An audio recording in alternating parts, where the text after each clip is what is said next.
Do you know that everyone wants peace? But in my 10 years of Eastern meditation, I never found peace.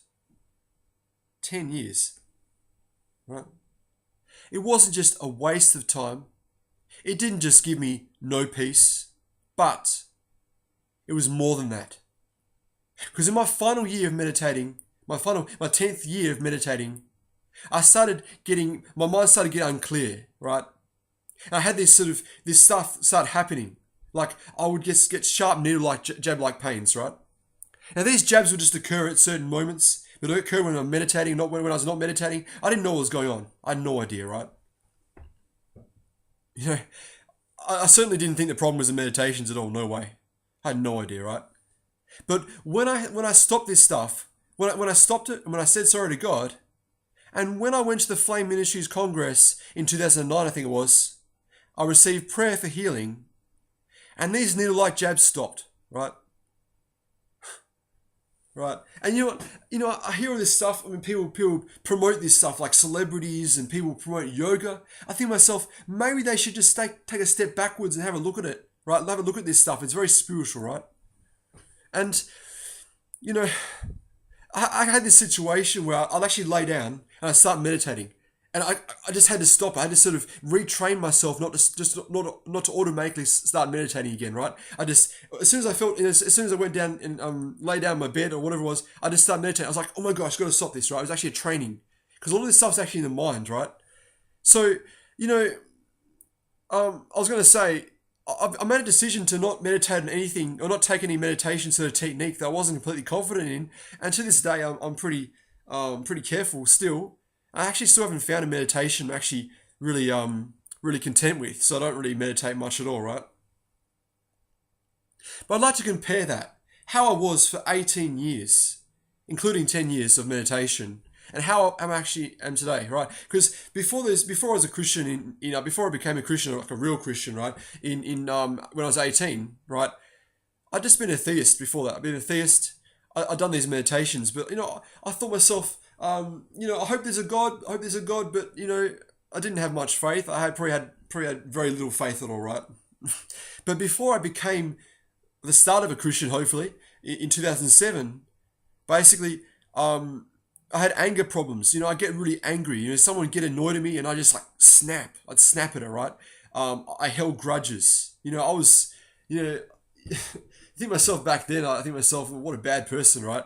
I could not forgive myself. I was so sort of harsh on myself, and sometimes I still am. But I used to be really harsh on myself, right? And I used to be really insecure, right? But paradoxically, I was really proud of myself, and I tried to fit in. I did everything I could to please people, right? I used to make sure I was seen favorably by people, right? In all things, I was a people pleaser. These are just a few of the many faults I had, right? But I want to say something. In all these things, so much for Eastern meditation giving me peace. Yeah, right. I actually had the complete opposite of peace before my life as a Christian.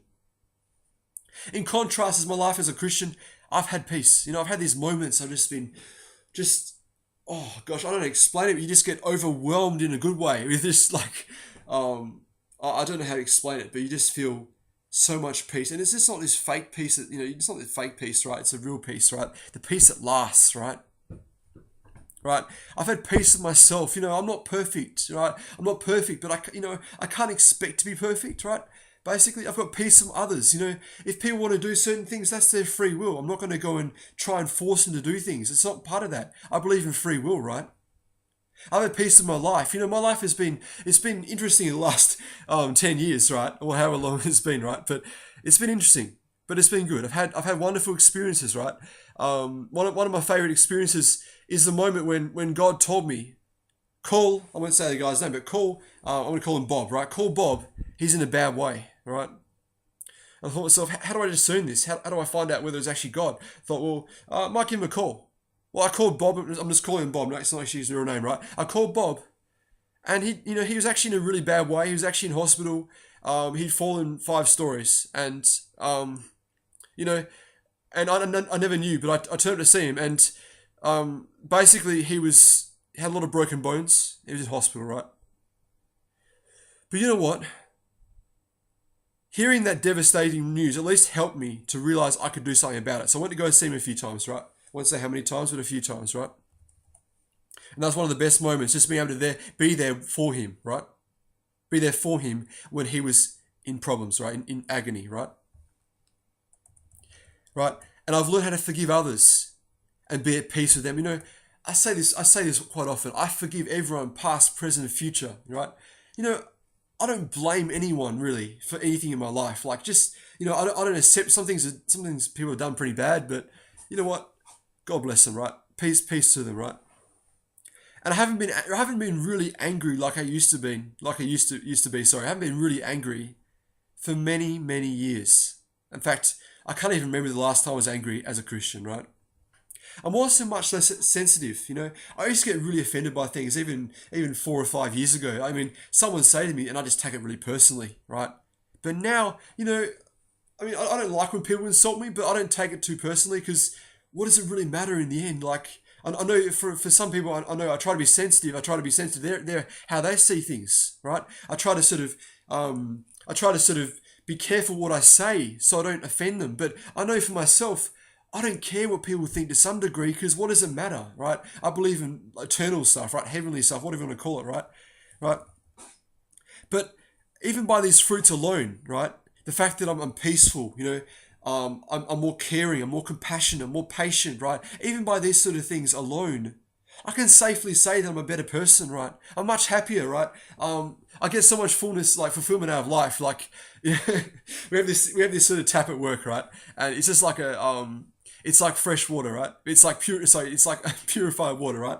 And the fact that I can drink purified water at work is pretty cool. Like, it may seem like nothing compared, like there's nothing to someone. Like, they may just go to fill the drink bottles or whatever and just have a drink there. But for me, that's pretty cool. Like, I take joy out of seeing people grow in the faith, growing as people in general as well. Like, I love that stuff, right? I take pleasure out of seeing people being happy, I should say. I take pleasure of seeing people prosper, as long as they're prospering for the right reasons, of course. I mean, one of my friends is such an inspiration to me, because I just see in him so much stuff. And when he got more work, I was just happy, because in the end, like, he's doing well, and I want that to happen. I want him to be happy. I want everyone to be happy. I want that, right? Because why wouldn't I want that? It seems illogical for me to not want that. Because I don't want to be jealous. I don't want to be envious, right? So these things alone, these things, they show me that I'm a better person. Life's not about me, but I'm a better person myself, right? We figure out our own lives. We figure out our own selves. We improve ourselves, and then we help the world around us, right? So also, I've come to know my God, right? When I was it sounds a bit harsh to say I was a fake Christian, but for 18 years, I wouldn't qualify as a Christian apart from my baptism, right? Not at all, right?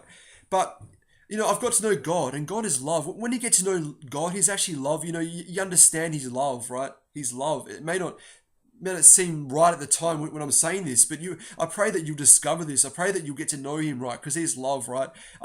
He jokes around with me. Once I was in the car, and I was like feeling really bad, and I was just actually really, like, down on myself, like down on how I was going. I was like being really negative. You know what God said to me?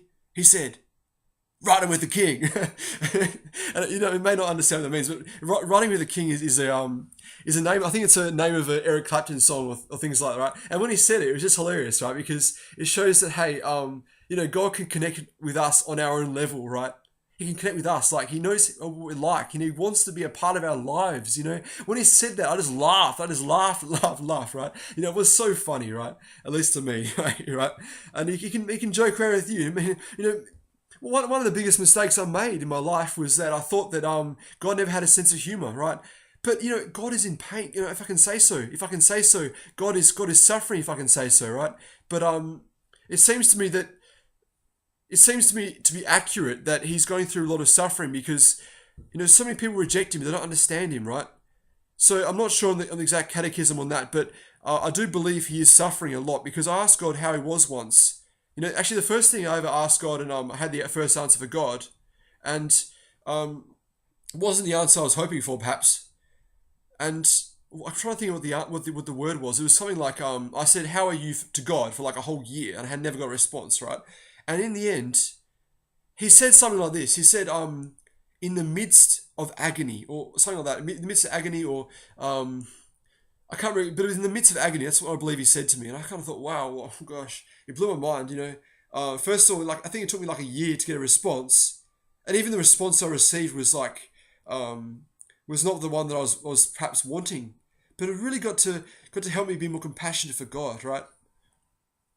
Right, God shows no favoritism, so it doesn't mean I'm like, I'm special because I received this stuff. He wants us for everyone, right? He wants us to be close to Him, but if you're going to be close to Him, you've got to accept what He sends you sometimes. Like, actually all the time. But I mean, in the end, the fact that He talks to me is not something that, as I said, that I don't think I'm special. I don't think I'm special at all, right? He wants us to everyone. He shows no partiality, right? It says in His Word, God shows no favoritism, right? But in all this stuff, whatever I'm saying, I want to make sure that I say, God makes me a better person, right? He makes me a far more caring person. I'm far more loving than I was before. I love everyone, right? Why wouldn't I love anyone? It seems illogical not to love everyone, right? It seems like, useless. It seems useless to have that. Actually, worse than useless. Like, I don't want to hate anyone. I don't want to, like, think badly about anyone. I just want to love them and be the brothers to my brothers, whatever you want to say about it. But I just want to be there for them, right? So in all these things, I think myself, wow, like I'm not saying I'm great, but you know, just the growth in myself is a huge thing, and I really would love to see people grow as well, right? Grow in the faith, or even just grow as people. I don't mind how it is, but just grow and just become the people we're supposed to be, right? So in all this, even though I found no peace in Eastern meditation, even though I went through these struggles, I'm far more peaceful, far more joyful, far more happy.